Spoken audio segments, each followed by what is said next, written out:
Please leave a comment where you are watching from.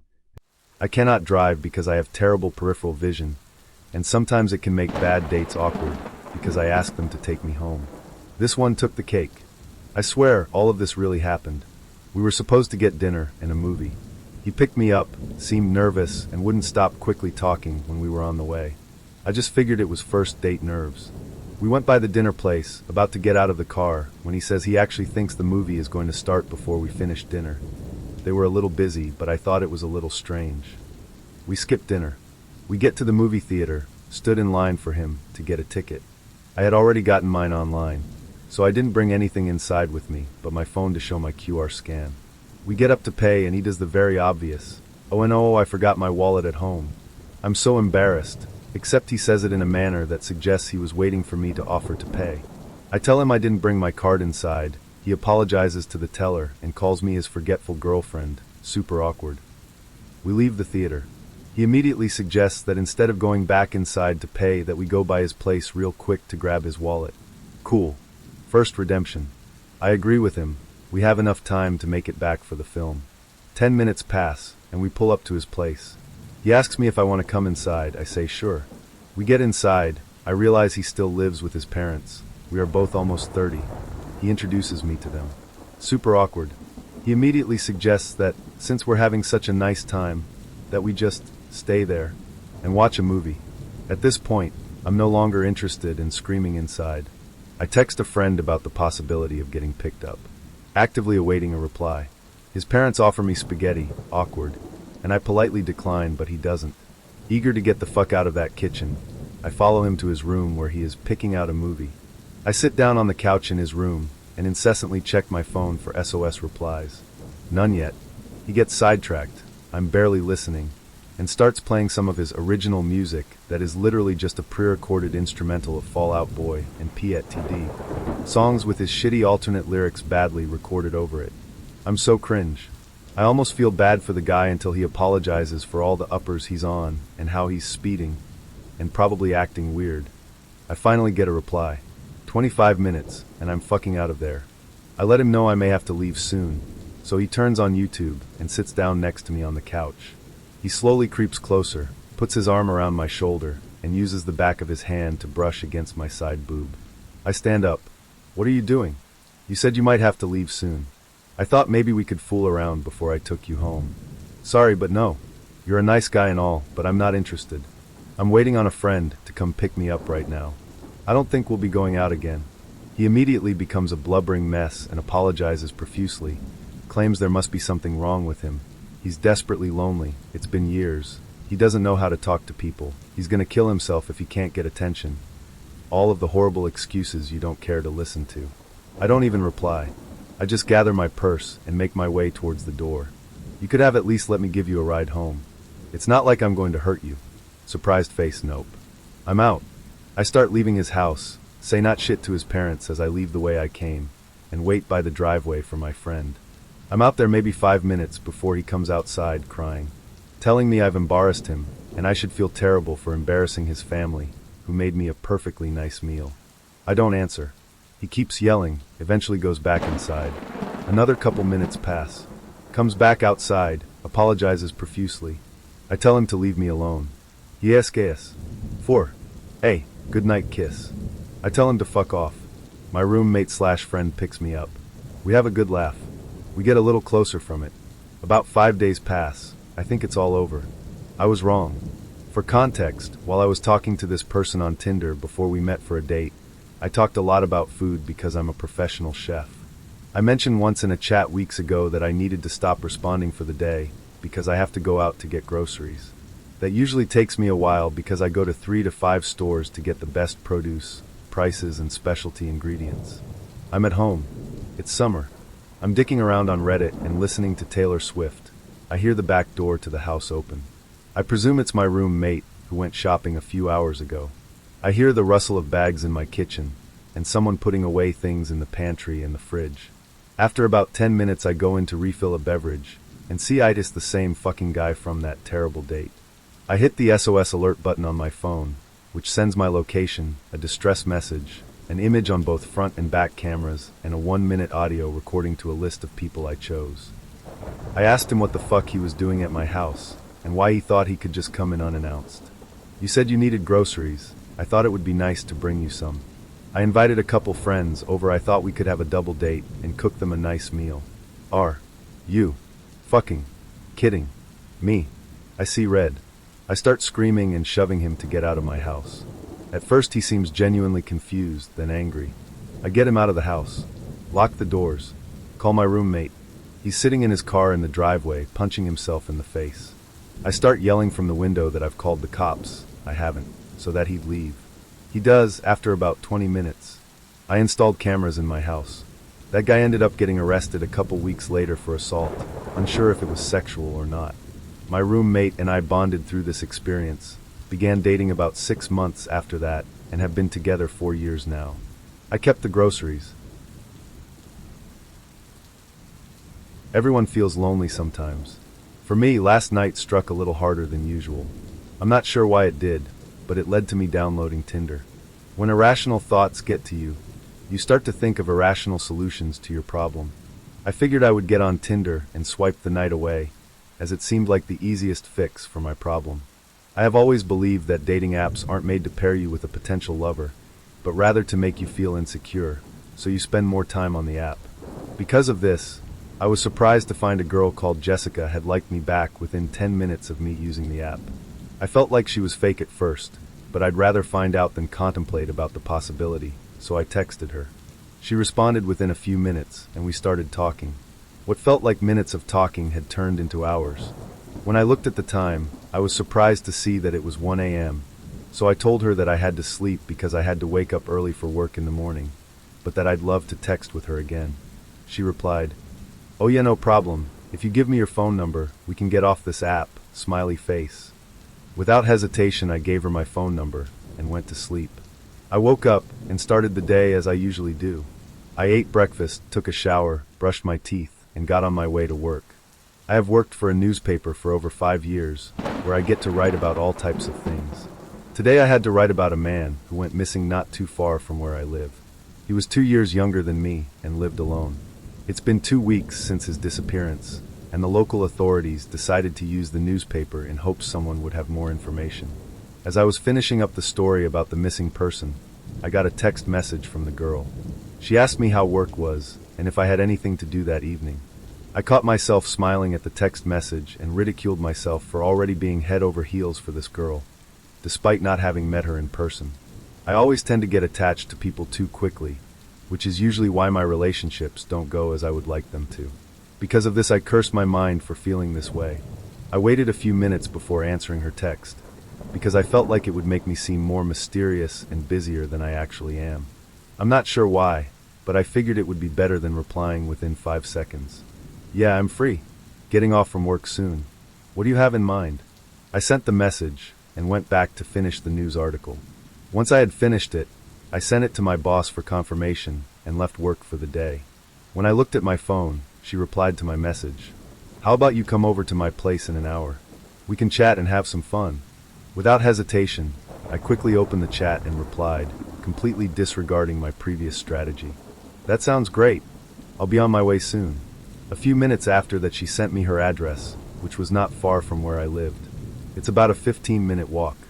As I made my way to her house, I was imagining all the possible situations that might occur, any conversations we might have, and what the best responses would be. I arrived at her house 10 minutes earlier than she said, but being early is usually considered a good thing. I knocked on the door of her house and waited for a little bit, but got no response. I grabbed my phone and told her I was at her house. While waiting for a response, I decided to look around the house, to see if maybe I could see her through one of the windows. I made my way to the back of her house, and quickly found myself standing in the garden. Standing in the garden, I immediately noticed something odd. It seemed like she had done some digging a few days ago. I figured she had tiles in her garden, which she decided to remove. Before I had the chance to think about it any longer, I heard her voice yell at me from a window above me. "Oh hey, you're already here. Let me open the door." I waved at her awkwardly and was startled by her sudden appearance. I quickly regained my composure and made my way back to the front door, where I was met with her beautiful smile and a gesture for me to come in. "You want something to drink?" she asked. Some water would be great, thanks, I replied awkwardly. I forgot how shy I can get around people when it's not over text. It's a whole different experience for me. I could tell she picked up on it, and she was amazing when it came to talking to people, because she managed to make me feel at ease quickly. She handed me my drink, and we started talking like we had the night before, the only difference being that this was face to face. After talking for a bit, I asked her if I could use the bathroom. "There's one right down the hall," she said, pointing to the general direction. I stood up and made my way to where she was pointing. Not me directly, but a flatmate I used to live with. Let's call her Abby. This is kind of two stories in one, so stay with me. Sitting comfortable? Then I shall begin. Abby, who since I had shared a flat with had not had much luck in the love department. Some her own fault, some not. However, she was a lovely girl and a great sense of humor and sweet as anything. She was single, as was I, and we decided one night to go to a speed date event where she ended up matching with this guy. Let's call Steve. Steve was actually really nice, and he used to come over for dinner, play Xbox, and him and Abby seemed pretty good together. He worked as a sales rep, and his work decided they needed to send him abroad. This was for 2 weeks, and at which time it was Abby's birthday party. They had been seeing each other for about 2 months at this point. Steve was gutted he would miss it, but said he would ring, etc., and that morning he did, and all was good. Abby had a gathering at our local pub/club, which was great. Loads of her friends turned up, and strangely one of her ex-boyfriends was working behind the bar. I knew him from before I moved in with her, and he was one of those cool sly cats that would and could talk his way in and out of any situation. Several hours go by and Abby has had a great time, clearly very merry, and I too am feeling the drink by this time. So I head home with Abby, which is only a few minutes walk. We get in and say night and wish her a happy birthday, and up I go to bed. Next day I come downstairs and start making coffee, and I hear the front door open and shut. I go out to look and I don't see anyone there. Abby appears in the lounge, and I assume she went out the front for some reason, and go to roll a cigarette and go outside myself. I think nothing of it, and the rest of the 2 weeks go by, and during this Abby is clearly missing Steve. Cut to Saturday, Steve is back and they go out to dinner. He has bought her roses for her birthday, yada yada yada, and clearly he has missed her a lot. I hear them come home after dinner and disappear off to her room. I venture off to my own room and start watching a movie and on the PC. About half an hour passes, and suddenly I hear shouting downstairs. I go out and they are arguing. He's saying he is so upset with her and that he cannot believe she would do this to him. He leaves and she's on the stairs crying. I go down and ask her what's wrong and what's happened.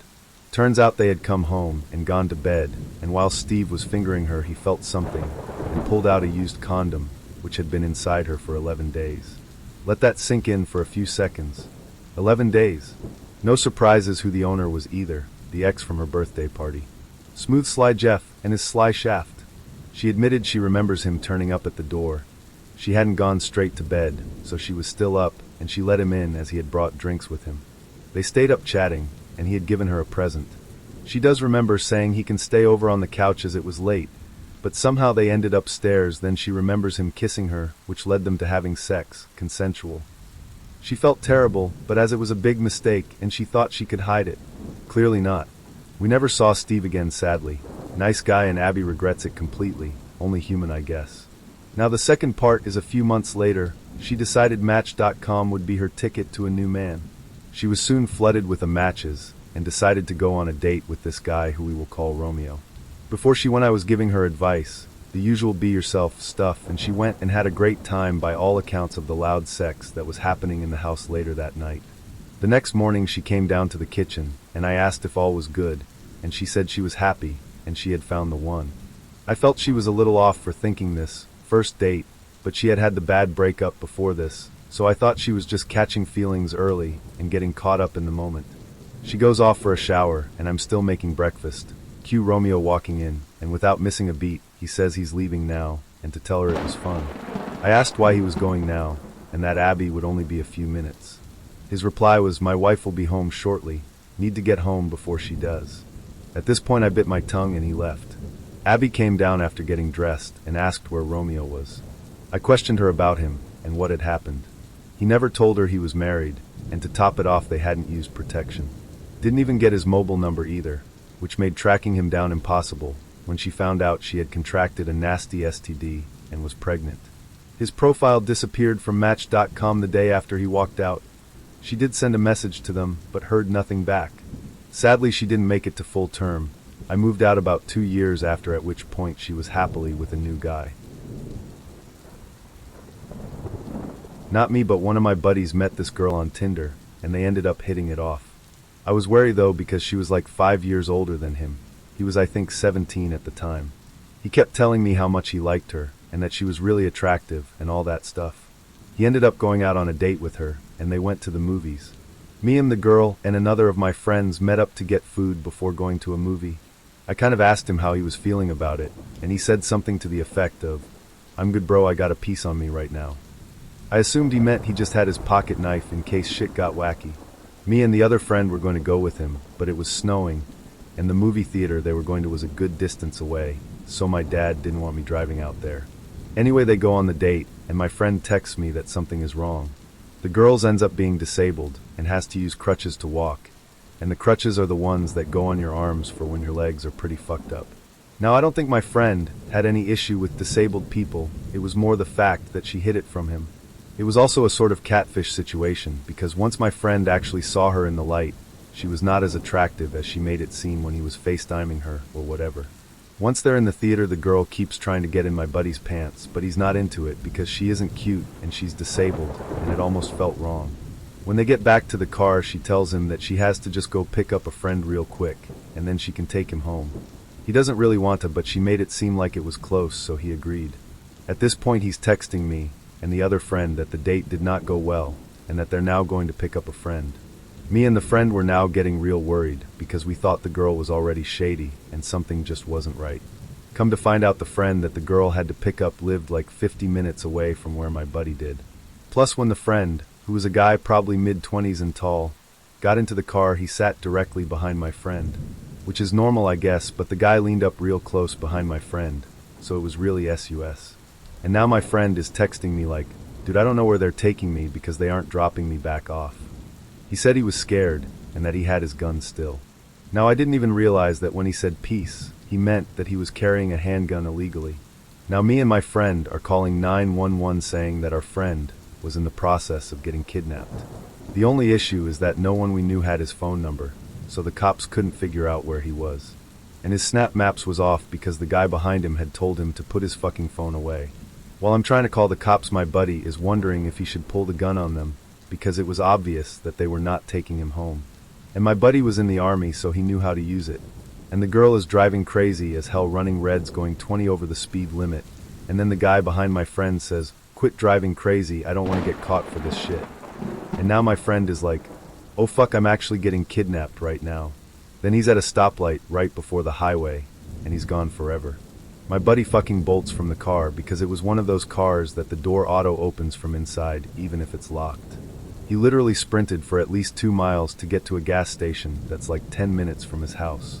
He cut across streets, so it would be really hard for the people to follow him as well. He calls his brother, who has a couple felonies, and says, "Did you gotta come fucking pick me up? This bitch was crazy. And I got a piece on me right now, you gotta come get me now." His brother is there in like 3 minutes, and picks my friend up, and he goes home never to hear or see from the girl again. It was so fucking crazy because where I live, sex trafficking and drugs are big. And kidnapping stories aren't that deep until it's super real, as in your friend is literally being taken, and you can't do anything. I met up with a Tinder match in a foreign country, and probably would have been kidnapped if my friends hadn't traveled with me. This ended up being a long one, sorry in advance. I was about a week into a study abroad program in Korea, and I figured I'd see what the Tinder pool was like there. I matched with this guy, and he seemed nice. It turned out that he was hanging out in Hongdae, which was close to where I was staying, so we made plans to meet up and hang out face to face. I want it to be known that Hongdae is a very public place that's always teeming with college students and street performers, especially at night. Despite that, I still asked 2 of my friends to accompany me there and follow at a distance to keep an eye on things. I was a little worried about what could go wrong if I went alone, and I am so glad that my friends came with me. My friends and I took the train to Hongdae, and we split ways when we arrived at the platform. When we met up, the first few minutes of face-to-face conversation were fine, and he still seemed pretty nice, so we decided to walk around and see what was going on in the district. This is about when things started to make me uncomfortable. Now, I'm not generally opposed to physical contact, but this dude would not let go of me. The moment we walked away from the train station, he either kept his arm around my shoulder or a grip on my arm.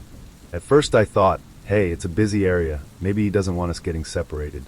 But every time I wanted to walk in a direction that he didn't want to walk in, or I turned to look at something, he would immediately tighten his grip and force me where he wanted to go. After a while, I noticed that although we were stopping in stores and at street stalls to see what the district had to offer, he was leading me further and further away from the main streets. An important thing to note is that if you don't have a Korean SIM card, your phone will not work in the country unless you're on Wi-Fi. The problem with that is, even though almost every single store and restaurant has Wi-Fi, you couldn't connect to any of the networks unless you were a paying customer and got the Wi-Fi password as a result. At this point in the night, I couldn't see my friends anywhere nearby, and I started panicking. I didn't have a SIM card, so I was desperately hoping that my phone would connect to a network that I had previously connected to the last time I had been in Hongdae. It was by some miracle that my phone connected to a Wi-Fi network, and a message from one of my friends came. It was unfortunate that it said my friends had lost sight of me. We made a stop in another store, and my phone was still connected to the Wi-Fi. Another message came in, this time from the study abroad group chat. One of the other people on the program wanted to get a group together to go karaoke. Someone had thrown me a line, and by God was I going to bite. Now, it was possible that I was overreacting. I was meeting up with a guy from Tinder, and I was in a foreign country. Of course I was tense, and I was probably being dramatic. Nope. I told the guy about how I needed to get back because a group of people wanted to get together to hang out, and he got weird. Well, I guess he got weirder. He started accusing me of not having a good time, and saying that I only wanted to go back because there were probably more attractive guys in the group that wanted to hang out. He kept asking me if I thought he was ugly, and if I wished I hadn't met with him. He started to accuse me of lying about the group of people wanting to hang out, and demanded to see the message. I pulled up the group chat to show him the message, and he grabbed my phone from me and started tapping on the pictures of the guys in the group chat. He kept saying things like, "Oh, this guy is attractive. Is he the one you want to hang out with?" And, "Do you think this guy is better looking than me?" I didn't want to aggravate him, so I kept telling him that no, I didn't think the other guys were more attractive, and that I really just wanted to hang out with the group and get to know them all better. Thankfully, he gave me my phone back, but he grabbed my arm and started walking us in a random direction again. At this point, I figured that I might as well tell him about my friends that had accompanied me to Hongdae. I saw it as a sort of last-ditch effort to get him to let me leave. He started drilling me with questions again, this time asking me if they had been following us around, if they had seen his face, and if they were guys. I told him that my friends and I had split up as soon as we arrived at the train station, and that I didn't know where they were, but they knew I was there and with him. He didn't say anything else and kept walking us around, and I pretty much resigned myself to whatever would happen. I know that's stupid, but I have zero fighting instinct. Next thing I knew, we were at the train station I had met him at, and he let go of me and ran. He didn't say goodbye or anything. He literally let go of my arm and sprinted away. My friends and I immediately left to go back to where we were staying once we were able to find each other. I'm absolutely convinced that something bad would have happened to me if I hadn't mentioned that I was accompanied to Hongdae. So yeah, it's always a good idea to let people know where you're going when you're meeting up with someone from Tinder. It's even better when those people go with you. There's safety in numbers. So about 5 years ago, I got out of a hellish, sex-deprived, at the end, unfaithful relationship where my heart got broken. The second week after kicking her out, I wanted to start meeting girls/women for hookups, so I headed to Tinder. I go on a few dates, but nothing really clicked. At the time I was in very good shape and above average attractive, but I had been out of the game for so long that I was having a hard time closing the deal with the dates. So I decided to amp up my age range from 22 to 32, I was 25, to 22 to 50, just completely hitting the screw it button and saying I'll take what I can take. I was warned this would end badly and didn't listen. So I matched with this 41-year-old, very pretty, incredible body, down-to-earth woman. Right out of the gate, she messages me, "I'm getting out of a relationship too. I'm just looking for someone to keep my needs satisfied." My profile explained my situation rather bluntly. So I agree at work, at 1:45 p.m. to go over her house right after work with condoms, lube, weed, and Red Bull per her request. I get there, beautiful 2-bedroom ranch, upscale part of town, BMW and driveway. I call her, and she meets me in the garage. As soon as I walk in, she says, "Let's get the first time out of the way tonight, then we can chat before we go at it again." We were both off the next day, so the plan was to lock ourselves inside knocking boots for a long time. We end up having our first go at it for over 2 hours where she wasn't into anything freaky, but it was incredible for both of us. It's now 8:30 p.m., worked until 6, and we go to sit down and talk. This lasted about 30 minutes until we started to go at it again for another hour and a half. She asks if she can record us, and I said I wasn't okay with that. She said you hold the camera, and I agreed. She starts amping up her game, some serious porn star stuff. It was great. Everything was going in a great direction, and it was still before midnight. Until I went to the bathroom. I use the restroom and clean up in there for a hot minute, and come out. We get to talking about our previous relationship and how awful they were, and she gets up to go to the bathroom. This is where it gets crazy. Sorry for the rant, I have been holding this in for 5 years, and just saw this and had to jump on it. She comes out of the bathroom worked up and starts screaming. "Where did you put it? What did you do with it?" The bathroom was connected to the living room we were in, so as I walked out of the bathroom, I could see her on the couch. I couldn't have gone anywhere. I ask, whoa, what are you talking about? She screams, "My plant, my big plant. What did you do with it?" Confused, I looked back at her and said, "What? What happened to it? Is it broken or something?" She screams, "It's gone. Where did you put it?" I have no idea what she was on about. I try to act calm and say, "I didn't take it or even touch it. I couldn't even describe it if I tried. How could I take it if I come directly out of the bathroom into this room?" She starts throwing candles, vases, remotes, anything she can find at me as hard as she could while screaming like a lunatic. Nothing I could even understand. So I say, "Yeah, I'm gonna go. I am not sure what is going on, but I need to leave," and proceed to walk out. She follows me outside screaming bloody murder. "You come over here and F me on camera, and you try to steal from me." Again, that was her idea. I didn't want to do that. It's midnight, so her screams are echoing, and she was so loud. I try to get in my car, and she won't let me. She gets in front of my door and starts swinging at me to make me step back. She's screaming, "Don't you effing dare try to leave, you violate me, my home, and disrespect me and think you can leave. You're not going anywhere until I get my plant back," again screaming at the top of her lungs. I'm trying to calm her down and get her to have the conversation inside with the hopes of running to my car and getting out of there. She just keeps screaming and screaming. It's about 20 minutes later, and a cop car pulls up. 2 officers approach us, asking what the problem was, saying that they had received a lot of calls about what was going on. She looks at one of the officers and goes to hug him, saying, "Danny, he stole Mom's plant and won't give it back."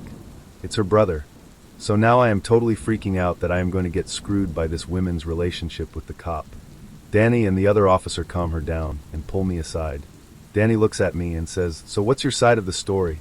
I said, "Listen, officer, I am going to be completely honest here. I met her on Tinder earlier today, and she told me to come over tonight. I have all of the messages that show it was her idea. I don't know if I should go into detail because that's your sister, and I don't want to disrespect you in any way."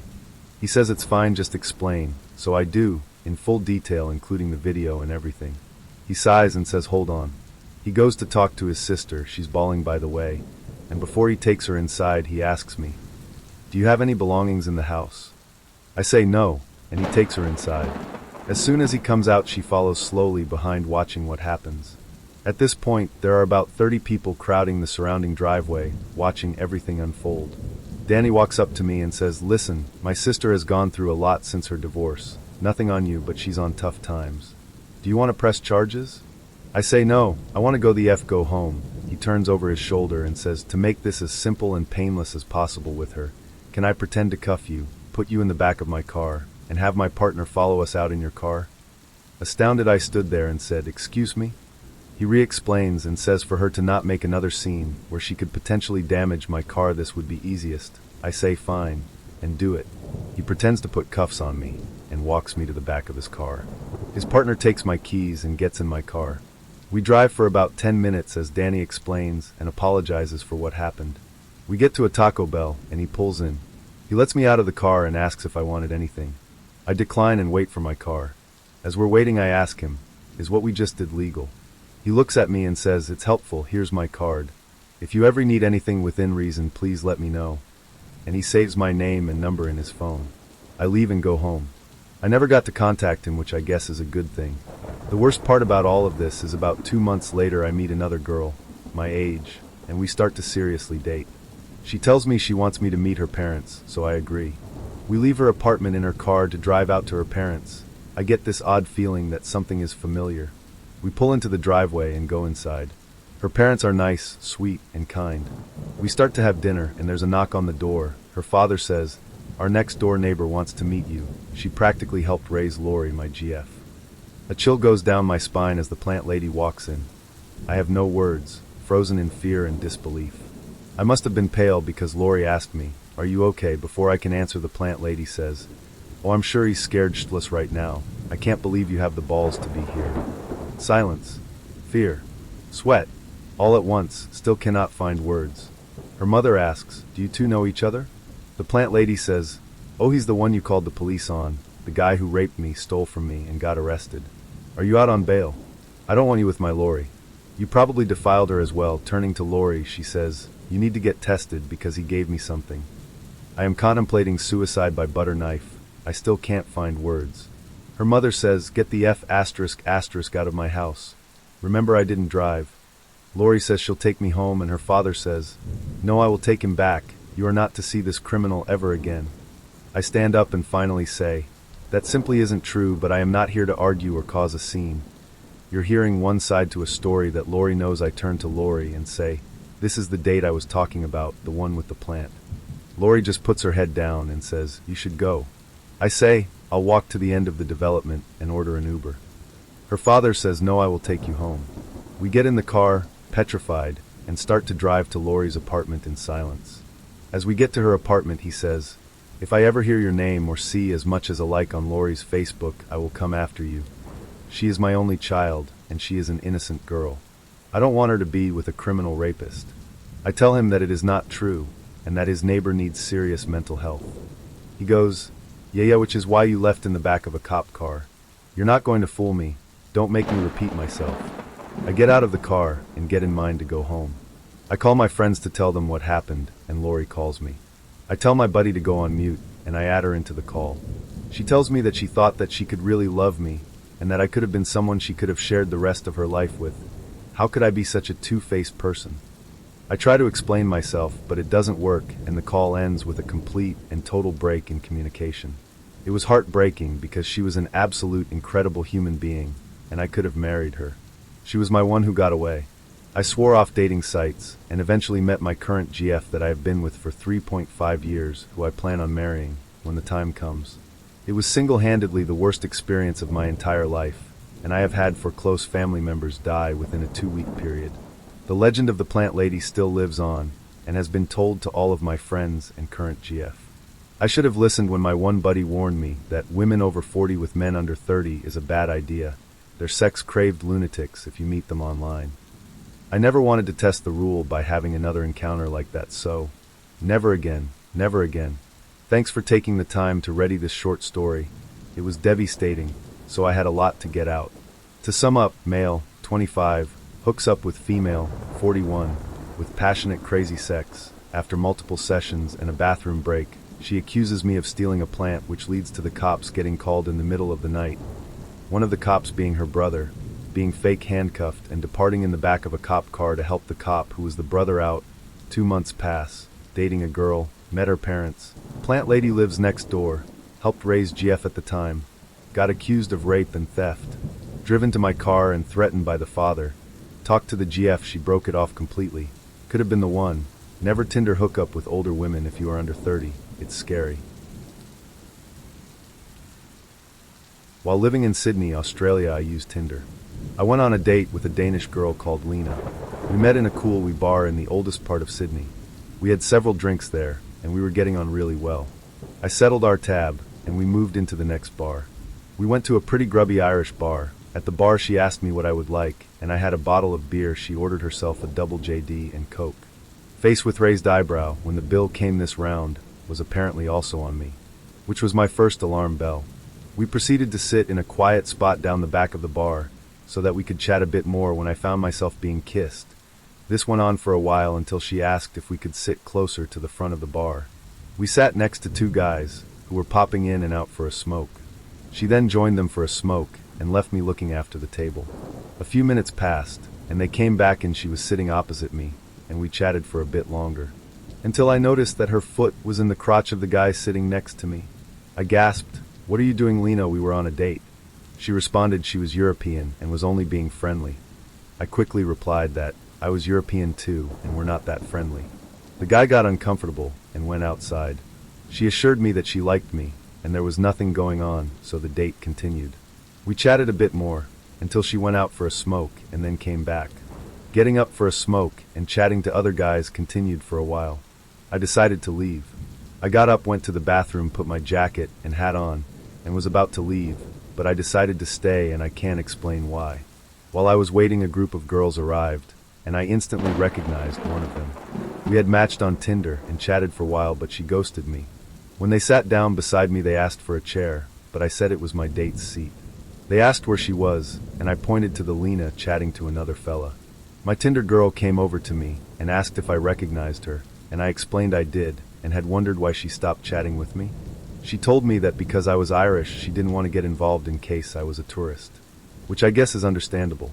Next thing, she jumps onto my knee and starts to kiss me, and suddenly I feel a tap tap tap on my shoulder. There is a huge guy looming over me, bearing in mind I'm 6 foot tall and 100 kilograms.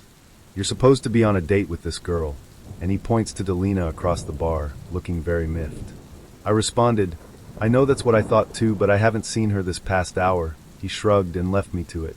My new Tinder girl and I swapped numbers, and we dated for a short while, and the funniest part was she was called Lena too. While living in London, I met a girl on Tinder in one of the cool old pubs in central London. We had a fantastic date. It felt like we both really opened up and got to know each other. We had lived similar lives up to that point. The night went on, and we had a bit much to drink. She came back to my flat for a nightcap. I think we maybe opened a bottle of wine or a beer and pretty much went to bed. I think she may have been surprised that I wasn't the kind of guy to sleep with someone on a first date. I woke up in the middle of the night with this person on top me and sleeping with me. I pushed her off and asked what on earth she was thinking. I let her stay the remainder of the night, and the next morning, she claimed to have no memory of the incident. We didn't see each other again after that. I had taken a break from dating for a while living in London. As I'm sure you're aware, it becomes a bit much. But I had added and deleted the dating apps over the few months leading up to my deletion. On a Thursday evening, I decided to give it a go again. I matched with a girl that I seemed to regularly match with. It was a bit of joke to her that I kept popping up and then disappearing, and she told me this on the Friday.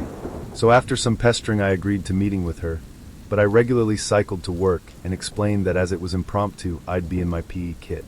We decided to meet a wee pub near my work and close to where she lived. A close friend had been texting me during the day and trying to get me to come out for a drink with her, but I hadn't got back them, which they felt was a bit odd behavior. I had a great night getting to know this girl, and we got on really well. We ended up having a bit much to drink, and I couldn't cycle home, so she let me stay on her sofa. When I checked my phone on the morning, I had countless missed calls from my friend, my sister, and an anonymous number, with multiple text messages asking where I was. I called my friend to let her know I was all right, and she explained that she was with the police, and they were looking for me as I had been reported as a missing person. My friend panicked and contacted my sister to see if she had heard from me. As my sister hadn't, they decided it was for the best to report me as missing in case I'd be knocked down on my bike. So myself and my new friend waited in a local cafe to prove to police I was alive. Well, and in fact not missing. This was before Tinder, dating on Craigslist. Spoke to a girl for a bit. She's into movies and hasn't seen one I have, so the plan is for her to come over to watch. So I drive to get her, and she lives in the worst ghetto I've ever been in. I try to text her that I'm outside, but I get some error message that I can't text a landline. As I'm calling her, some other car on the street in front of me starts honking for his buddy, and takes off right as this girl comes out her front door. The first thing she asks, kinda pissed off, is if I was honking for her. Not a great start, but I convince her it isn't me and GTFO of the ghetto as fast as possible. Driving to my place, we pass a bus stop, and she leans out the window to shout at some people she recognized that she was in a car. We get to my place, and I offer her some ice cream. She insists on boiling water and dunking my spoons in it before she eats from them. Weird, but whatever. We smoke and start the movie. Now my move back then was smooth. My TV was right in front of my queen-sized bed, and the only other place to sit was a single recliner. So we hop in bed, start watching the movie, and a few minutes later I make my move. She's down, so this is a done deal. Except it wasn't. She's on her back and still manages to get her tongue all the way to the back of my throat. I have no idea how she did it. So much tongue. Then she throws her arm up, and I am hit by the most offense BO I've ever smelled. It was like this girl was allergic to showers. Good Lord. And then the trifecta. A mouse is in the center of the room, watching me get tongue strangled by this smelly girl. I'm not a mouse guy, and I want to leave ASAP. All I can think about is all the traps and poison I need to buy, and what is open. I accidentally / on purpose drop a remote near the mouse to scare it away, and track where it runs off to. I back off her, and we finish the movie. The second it's over, I tell her I'll drive her home. She looks bummed, but I need to get out of my mouse palace. She asks if we can smoke again, and I agree just to get this over with. On the drive home, she's telling me how mad her mom is going to be when she comes home this late. She also tells me she's a nympho. I'm still thinking about that mouse, and I'm baked, so the thought of road head doesn't even cross my mind. If I thought her place was in a bad area when I picked her up, the ghetto at night showed me how bad it really is. The second she closed her door, I took off, and I instantly got lost. Not a great time to be high. I pulled up to a gas station to ask for directions. The lights were on, but no one was around, so I got out to go to the front door. Locked. Some car pulls into the lot behind me. So I'm pretty sure I'm about to get robbed and die, but thankfully it's a cab driver. He asks me what I'm doing, and I tell him I'm lost and looking for the highway. He just points. I jump in my car and take off that direction. I'm so happy to be leaving I don't pay good attention, and completely bottom out the car going over a curb out of the parking lot. It was loud. Did not sound good. The rest of the story is uneventful. Found the highway, slept at my aunt's, bought traps and poison, never talked to that girl again. The next girl I met online, I married 6 years later. Been together 13 this year. Another story to add. A couple of years ago, I had matched with the classic douche. All about his cars, tattoos, and believed weed was better than taking antidepressants. Well, he was hot, I was desperate for a good make-out session, and he messaged me one day striking a conversation. One thing led to another, and he convinced me to drive an hour and a half to see him. Like I said, I was desperate, and I was just glad I was getting any attention. We met up, he buys us pizza and ice cream, we make out, and then he tells me I can spend the night, which was nice, but I think you know where this is going. Fast forward a month later, and we are talking daily, but only on Snapchat. He seemed to only want to keep the stupid streak, and whenever I asked when we could see each other again, he would make some excuse that he was moving and didn't have time. One time I offered to help pack his things, and his excuse was, "I'll have to ask my landlord." What? I was young and dumb and missed affection, so I blew off every red flag. We finally saw each other once more, and it wasn't anything special. He was hanging with his friend the entire time, and I was bummed I made the trek there and back in the same day. It was a lot of driving for the lack of attention. Fast forward another month, and I completely cut him off. I don't reply to his snap, the streak ends, and we don't speak for a couple of weeks. Then one night my roommates and I drove down to his area to watch a Christmas parade. I had posted a pic with the name of the location as the filter, and lo, and behold, he messaged me because he saw I was on his area, and it was all about his convenience for sex. This pissed me off because I knew at this point he was just a douche who needed therapy, and I didn't need that toxic shit in my life. I replied very dryly and confronted him that he doesn't speak to me for weeks and refuses to hang out with me. But when I happen to be in his area, he acts like everything is fine. Well, this set him off, and he said, "LOL, not even gonna argue," and blocked me from everything. Things I didn't even follow him on. Fast forward about a month later, and I was telling my friend about the ordeal, and she decided to stalk him. We find out he has been in a relationship with a girl for months. Like, before he and I even started talking. Like, during the time we hooked up. Like, during the time he messaged me again asking to hang out. If you're wondering, yes. I did message the girl and told her in a nice but stern way about how I had been seeing him. I apologized and had no idea, of course, and she replied with a simple thumbs up. A week later, we saw he was single again. When I look back, there were so many red flags that he was in the relationship. He only messaged me using Snapchat, not text, so it's easy to delete evidence. He had posted a pic of him at the gym one time wearing a weird handkerchief around his neck. but I realize now he was just hiding his hickeys I gave him. And he didn't want to hang out because, of course, he had a girlfriend. So there's the story of my being the other woman because of a Tinder douche. Mine's from Bumble, but it's the same basic principle. Frankly, I wish I had made this up, and I guess this is my way of getting it off my chest. I tried out Bumble on the recommendation of a friend of mine who had met his girlfriend of 3-ish years, and counting, on the app. Girls message first, which I appreciated since I'm awful at making moves. I thought to dip my toes in a little bit, try to get a couple conversations going before trying to proceed with anything. So my first match on the app is a girl about 40 miles from me. She leads with hi. I guess brevity is the essence of wit. So, I ask how her day's going, and this is where shit gets whack. I'm gonna kill myself today. Wanna help? Hopefully needless to say, I was spooked. There's some background to be known here. First, I have the social skills of a drunken garden slug. I have a difficult time telling when someone's bullshitting me or pulling the wool over my eyes, especially when the main method of contact is text. Second, I am a deeply empathetic individual, and if someone is in a dark place, it isn't in my nature to just up and leave, even when shit is obviously pretty fucked, even if it's fucked to a degree I can't even begin to help with. I try to give people a second head to bounce things off of, or just listen if that's what they need. And third, I had 3 part-time jobs as well as a 16-credit semester, and had been awake for around 30-some-odd hours at this point. Basically, I wasn't in the most lucid/reasonable state of mind. So I ask her what happened. She asks me to call her, and gives me her number. I'm about to get into class, so I ask if I can call her later that evening. So that evening rolls around, and I give her a call. Long story short, she worked a dead-end job at a retirement home, still lived with her parents, and had no goals, aspirations, or what have you. Her parents largely ignored her, and she struggled with making genuine emotional connections with people. She had a lot of guys use her for sex, with one-night stands and the like being pretty common.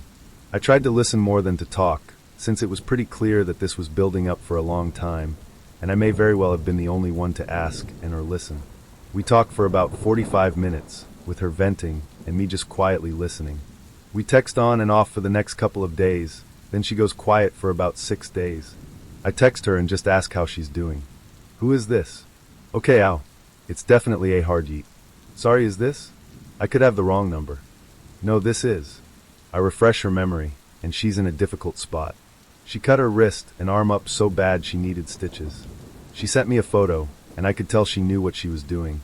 Down the road, not across the street. I ask that next time she wants to do that to herself, that she please give me a call or text me. She promises to, and I'm feeling good. Maybe I can help out someone in a dark place. But the next day is when it goes so far south that I end up in Antarctica. She had a one-night stand, and she didn't know it was one. She's tired of it all, and is going to end it. Disclaimer: I was coming off another all-nighter, so again, I wasn't in a tremendously lucid state of mind. I beg her not to. Tell her that none of the problems she has in life will be solved if she did. I thought about calling the police, and in retrospect, I absolutely wish I had. Hell, if I had the chance to do it all over again, I would call the police. I ping her a few times, to no reply. I ask that if she's still reading my texts, to please call the suicide hotline. I know it sounds stupid and trivial, but there is help out there. Please don't give up. And I'm woken up the following morning at about 4:30 to a manic wall of text insisting that they don't help. I found this a curious assertion, considering that she's probably never called them, and if I had to guess, probably hadn't. Supposedly, she ended up in the emergency room, followed by a psych ward. I kind of furrow my brow at this, since she wouldn't have her phone in a psych ward. She claims to have gone after a couple nurses/orderlies, and that the only good part is that she got hurt worse than they did. But here's the catch. She was bullshitting me. I started to suspect this by the time she revealed it, considering the whole phone in a psych ward shtick. Aside, as someone who's been in a psych ward and genuinely dealt with this kind of shite, it was difficult for me not to go, how fucking dare you. She then launches into a panic attack, if it's even possible to tell such a thing over text. I ask her to try a technique that I had to use with relative frequency to push back or help mitigate a panic attack on the fly, and she calls me retarded. Another aside, it was difficult for me not to just go, alright honey, fuck off. I guess the only reason I kept a level head was that she was already pissed off enough at the world and herself, so another angry voice wouldn't have helped any. However, I go quiet, ultimately deciding that she needs to just cool off for a while. Wrong again. She texts me a bit later, pissed off that I'm not replying. I tell her that I can't say anything to that, and that this isn't something that just goes away if you leave it alone. I tell her she needs help. Whatever. I'm blocking you. Soon as it had sunk in, I sat down at my desk and started going over work and homework. I didn't really come to terms with the whole ordeal until winter break of that semester, since I didn't have a ton of time to think about anything besides classes and work. When I was in high school, I was bad with girls. I don't just mean a stammering mess, I mean full-on gynaphobe. It had started getting better once I got to uni, and even better after my shitty vacation at a psych ward.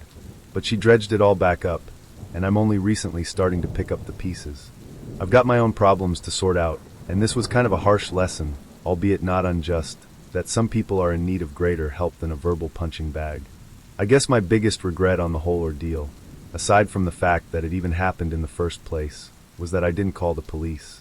Even if it just made matters worse for her, at least she might have thought twice before threatening to off herself at anyone who gave her the time of day. I'm not even angry or bitter at her, even despite what she said to me. I'm just sad for her sake. I hope she ended up getting the help she needed, and whether or not I was an integral part of that is irrelevant. This turned into a wall, so sorry about that. Thanks for listening. This fucking nightmare ended about 2 hours ago. TLDR, shrink your Tinder radius. Don't do drugs. Don't do drugs with people you don't know. Don't do LSD with hookups. Listen to your very sober friend, and don't think with your dick. So 2 days ago, a friend of mine asks me for a ride to the gas station. Says he has a question he wants to ask me in person. Okay, I'm curious. He says there's this girl he's been talking to, and he wants to meet up, drop acid, hook up, but neither can drive, so he asks if I can drive to pick her up if he comps gas. Sure, okay, I'm not doing anything. He wants to go in the morning, okay? So it's 7:40 a.m. I've just picked him up. Stop at a gas station for some gas, snacks, cigarettes, and air. Gonna be great. Punch the details into GPS. It's a 40-minute drive. Okay, whatever. He's already tossed me some gas money. We drive down, it's a great drive. Sunny, breezy country highways. We lose reception about 10 minutes from her address. No huge deal. We've got playlists. Pick her up. She sits in the front while he's in the back behind me. Great drive back, windows down, cruise control, smoking cigarettes and bumping tunes. I got a few weird vibes from her, just spilling some heavy-ass TMI, but I'd already told him I thought it was a bad idea. I dropped them off at his place at approximately 9:20. Drive back to my place, sit in the car, my boyfriend's car, with permission, my car is too rickety. Smoke a cigarette or two, listen to some music, suddenly have to pee real bad. Run into our apartment, got a text from my friend that just reads, "You," at 11:10 a.m. I'm not too worried, I'll respond in a few. The second I finish peeing, haven't even touched the TP, I get a call from him. He says, "Hey, there's some scrabbling," and she's on the phone crying, "Please come pick me up, I'm so scared, please hurry, I just want to go home, please don't hang up." I'm thinking, what the FUCK happened? Finish my bathroom stuff and drive over. She gets in the car sobbing, nose running, crying into her phone to someone else. I offer her some of my tea lemonade. She says it's really good. I stop at the gas station again, and handed gas money again, and get her own. It's in a clear bottle. She opens it, factory sealed, doesn't shake it first, takes a sip, says it tastes different. Sees the tea and pulp. Accuses me of trying to drug her for about 15 minutes straight, begging me to tell her what I put in the drink. I explained she just needs to shake it up. After a while she came down and asked to stop and get food. We stopped for burgers, fries, ice cream. She tells me what happened. She has severe PTSD, took a dab, and it intensified the paranoia and spooked her the fuck out. She was still high at this point, but out of her panic attack. We chatter, she's sweet but still spilling some ridiculously personal shit. Adds me on Facebook, I drive her the rest of the way back. We part ways and I call my friend to fill him in that it was a panic attack ex-dab. After I'm home for a bit I messaged to ask her how she's doing. She's appreciative I reached out and took care of her during the attack, apologizing profusely for everything. I put the phone down, take a nap with my boyfriend. Woke up, went to the bathroom, and he had texted me that she was in a better headspace and that they wanted to try again. I told him that I didn't want to drive there and back for more times in the same day. Could it wait until tomorrow? They agree. Then one of the two texts, and asks me if I'd go down to pick her up if she stayed the night. I groan and moan but ultimately agree. making both of them agree that they'd lay low this time. So I pick him up, he literally lives 3 blocks away. Again, and we set out again. It's approximately 7:15 p.m. this time. We bump my music, smoke cigs, talk and enjoy the company and sunsets. Pick her up, she's in a much better mood, head back. Drop them off and I head home. Get home about 9:30ish, give or take. I lay down on our ridiculously comfortable couch and pass out at about 11. It's 2:30 a.m. and I woke up, thanks Kat. Check my phone, text from her saying, "Help me, they're up to something, I'm freezing, I puked twice, help." And from him saying, "Please tell me you're awake." I respond once or twice, then he calls. I answer, and he explains that they're trying to figure out what the fuck to do. She needs to be moved off the property, or he needs me to calm her down, or just give him some moral support, because she's having another panic attack, on acid this time. Fucking Christ, why does no one listen to me? I throw some clothes on and head over. I pull up, and she walks up to me, chatting a mile a minute, tears and snot and puke all over. He's trying not to cry and clearly trying to kill the high. His buddy is wandering around so high he can't string more than 3 words together. And his buddy's mom is flitting around like a hummingbird trying to quietly get things back in order. My friend is living with the mom and dad. We corral her into the car. She's crying about how cold it is and how she just wants to go home. I reiterate that I just woke up to friend, buddy, and buddy's mom and am not sure that I'm safe to drive that distance at night while tired. We're discussing options standing outside of my boyfriend's car while she moans into her arms. It's honestly mostly me, friend, and the mom talking since buddy was off on Mars. My personal vote is to get a cheap but safe hotel room in town for the night and let her come down there, drive her back in the morning. Her vote is to go home. Buddy's is to call an Uber, which would have been $85. Friend gets cold, so he goes into the car. I ask Buddy to go get a water bottle for her, so she has something to drink. He complies, mom and I talk options. It's been about 20 minutes. The biggest thing is getting her somewhere else so the dad of the house doesn't wake up. He's anti-drug, would have called the police, and thrown friend's ass onto the curb while he was in lockup. Straight edge, works in prisons, the whole 9. I wish I was joking. So I decide that as long as I have a partner to talk to on the road, then I'll be fine to drive. I'm pretty damn awake at this point. Stop and get a 5-hour energy and we're off.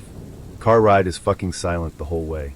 I'm obviously focused on the road, looking for deer, almost hit one at one point. Drumming my fingers to music, smoking, trying to wrap my head around this ridiculous reality.